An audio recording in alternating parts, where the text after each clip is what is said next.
Բարև ձեզ, հարգելի քաղաքացիներ, Երևանի քաղաքապետարանի հասարակական կարգի պահպանության ծառայությունից ենք։ Ուղղատոմսերի հետ կապված հսկողություն ենք իրականացնում։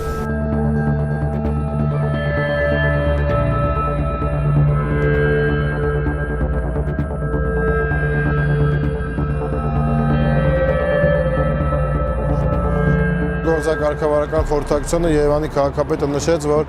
քաղաքացիներից ունենք բազմաթիվ բողոքներ այն քաղաքացիների հանդեպ, ովքեր որ ամեն գնով փորձում են խուսափել տրանսպորտի գումարը վճարելուց։ Ուզում եմ հիշեցնել եւս մեկ անգամ քաղաքացիներին, որ հասարակական կարգի պահպանության ծառայությունը ամեն օր ժամը 7:00-ից մինչև 23:00 ընկած ժամանակահատվածում իրականացնում է ծառայություն քաղաքային հանրային տրանսպորտում, մոտեցումը լինելու է այսուհետ ավելի խիստ չվճարող քաղաքացիների նկատմամբ։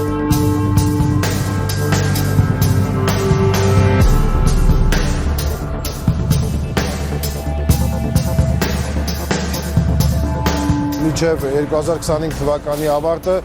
Երևանի քաղաքապետարանի աշխատակազմի հասարակական կարգի պահպանության ծառայության աշխատակիցների անձնակազմը կավելանա եւս 24 աշխատակիցներով, որոնք ներգրավված կլինեն քաղաքային տրանսպորտում ստուգում իրականացնելու նպատակով։ Հորդորում ենք եւ կրկին անգամ պահանջում ենք մեր քաղաքացիներին, եթե օգտվում են քաղաքային տրանսպորտից, կատարել անպայման իրենց հասանելիք վճարները։